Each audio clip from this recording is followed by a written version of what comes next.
So I want to talk about AEW, and I want to talk about the debut of Anthony Bowens. The repackaging of him, and I felt that that was done very, very poorly. And there could have been a better way to introduce him to the AEW crowd. Like the only thing that they did was that they had him on television. They had him off television for a couple of months, so there were people that were excited to see him. But what was bad about it was that they had Max Caster do a gimmick where he's been losing and jobbing out to matches every single week for a couple of months. And then also he completely got buried with the match with Anthony Bowens, and then it also lasted 40 seconds. And then it was also on the pre-show of AEW Dynasty.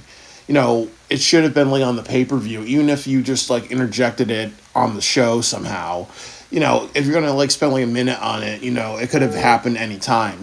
That because when you have something live on pay-per-view, it actually feels more historic. It feels like something that people should remember. But it was definitely very, very bad that it happened on the pre-show. So I want to just talk a little bit more about it, that just to dissect those things, just like, for example, like when Max Caster was doing the best wrestler live gimmick, that was completely poor because, Max Caster does have a lot of potential. He's one of the few wrestlers on the roster that can actually talk and actually tell a story and that can actually be charismatic. So what would have happened if he had an undefeated streak, or if he wrestled like Takeshita and he went 50-50 with him for like 30 minutes? Or what would happen if you had like collision matches and he's saying like, what, I'm going to do these open challenges, and he keeps on going. He either wins, or he wins by cheating, or he wins by getting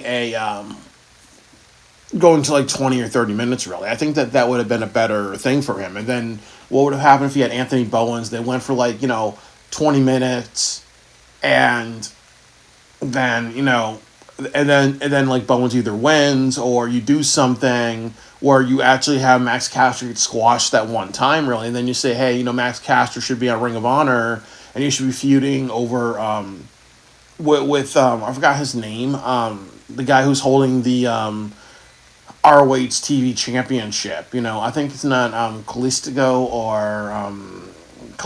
I think that's his name, or something. That's his name. Like because you always have to take wrestlers that you have on your roster and make sure that even if they're losing, they have to have a direction for them. And I honestly think that Max Caster was intentionally buried. And there are stories saying that he was a pain in the ass backstage. He was kind of like Enzo Amore, where he was just a pain in the ass backstage. So more than likely, this was a punishment. And then there could be something where, maybe he doesn't care anymore. Maybe he can be like, okay, there's no reason for me to be on television. I don't care if I do this and then I end up not being on television for a couple of months, or they're going to push Bowens and I'm going to sit at home, or I'm going to sit in catering. No. I think with Max Caster, 100% he should be on Ring of Honor. And because, could you imagine the only time you hear Max Caster raps is when he's on Ring of Honor? Could you imagine if he had a good push? Could you imagine if he had, a match with Bandito? That could have been something, really, because, with Bandito, and Bandito's not that big of a guy, really, so definitely he's kind of like an X Division wrestler. So that means anybody can face him and have a good match, really, unless, you're doing something like Powerhouse Hobbs or a bigger body guy, really. So I really think that they did not send Max Caster off in a good direction, and that's, very detrimental. And then again, what do you do with Max Caster? Like, is he going to go to Ring of Honor, or is he just going to disappear for a couple of months? Is there going to be a big match for Anthony Bowens? Then Max Caster comes back and either fucks him over or becomes, his hype man or something like that. So that's kind of like the first issue, is that they buried Max Caster. The second issue of this is the packaging of Anthony Bowens. Yes, he had new music. He has a new look. He's more muscular. But why would you not put this on a pay-per-view? Imagine if you had Hangman Adam Page versus Anthony Bowens, and you could do something where Anthony Bowens beats Adam Page, and then then Anthony Bowens then the Owen, type of thing, really. And then also the other thing too is beating a guy who's been losing like up 5 or 6 times and in a bunch of squash matches. That does not elevate anybody. While it's cool to see Bowens and he needs something great, really, that doesn't elevate him because it's like saying, oh, well, how great are you if you beat somebody in like 40 seconds and he's a guy who's been losing all the time, really? It doesn't make you look strong. It makes you just look like, okay, you know what, you're average, you know. So if you actually had him beat Max Caster, and Max Caster was either undefeated or Max Caster was cheating to win, or Max Caster uh, went to 20-minute or 30-minute draws with people like Takeshita, and he could pull that off, and it looks realistic. That would have helped Anthony Bowens a lot more to actually beat Max Caster. But this is more of a Max Caster burial. That's just like logically the match wasn't good. And then the other big part of it is it should have been on the AEW Dynasty card because, like some people said, you could have even had like the 0 Hour beat Bandito versus Chris Jericho, or you could have taken like a match off I think the Owen Hart card, Owen Hart Cup. I'm not sure how many matches that they had. I think they have 3 matches.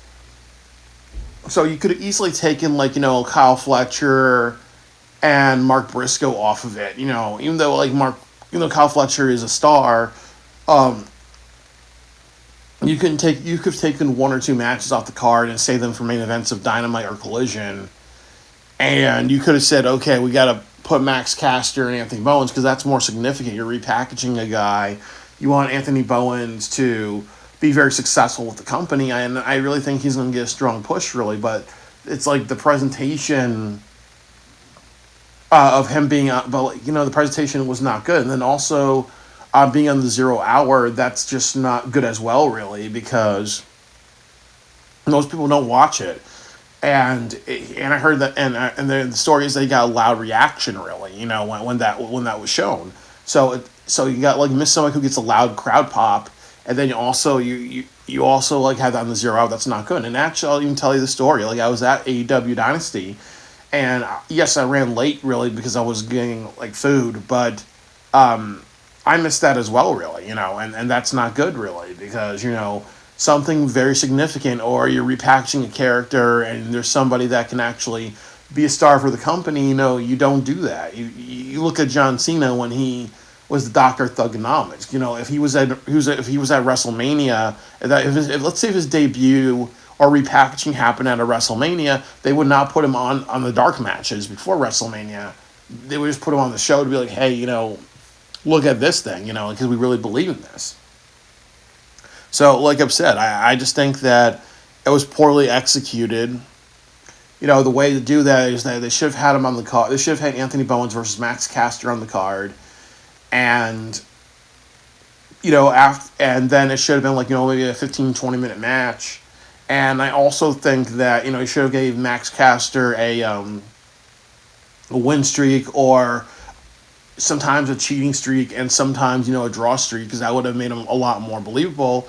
And then also you put him on Ring of Honor to put him in a better direction, really. So like it's not like, okay, now we don't know what's going to happen to him, and more than likely he's going to be either jobbing more or just sitting in catering, or he's going to be going home for a couple of months, really, when I think that he has a lot of potential. Because like one of the big draws of AEW pay-per-views, one of the big draws of AEW shows has always been Max Caster and his smart-ass raps, really. And I don't know if that's ever going to come back. It's probably going to be like the Firefly Funhouse in WWE, where it's a segment that a lot of people love to see, but now you don't know if it's ever going to come back, really. So I think that's bad.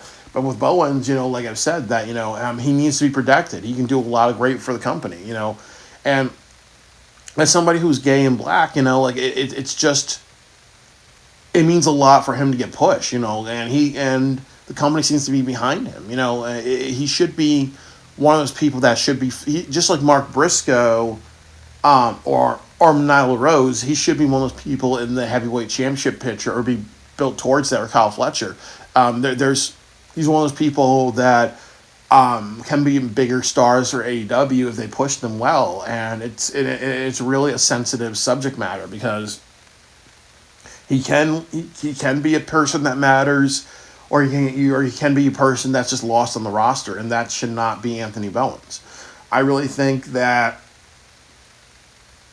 what I would do is that I would have the TNT Championship be a division, and I think in part of the TNT Championship division should be Adam Cole, and then eventually becomes Kyle Fletcher, and then after Kyle Fletcher, it becomes Anthony Bowens, or you can even do Bowens versus Adam Cole for the TNT Championship, or you can even have Okada versus Anthony Bowens, or Omega versus Anthony Bowens at one point. Like I said, you should switch the title with Omega or Okada, and then give it back to them just to say, okay, you know what, have some unpredictability. But I'm just not happy seeing Max Cash get buried because, like I said, I really think he has a lot of potential, and it just did him a disservice, and I just don't think anybody really cares. So I think it's unfortunate that he got buried like that. But, you know, it is what it is, really. It is what it is. And this kind of goes down to the issue with AEW pay-per-views, and I'm going to do a video about that soon, they have to think about what really goes on the card, really. And sometimes, you may have to, look at, okay, you have to write down, okay, well, here are the matches we have. We need to write a note about the matches. Okay, it's the main event. This is the main event caliber. This is a star that's going to be built, or this is a star that's repackaged. Those are the things that should be on pay-per-views. And if you have other matches that just don't warrant that, or don't have some big significance, they should not be on the show, really. And as I said, I think Kyle Fletcher versus Mark Briscoe, while I like Kyle Fletcher, you could have done without that. Or even you could have done without that, and then had Bowens and Max Caster and actually made it, really good. Or even if you wanted to do the squash thing, have that on the card, really, just to have that on the card, just to just to make something short, because the show was like 4.5 hours long. So that's all I gotta say about that.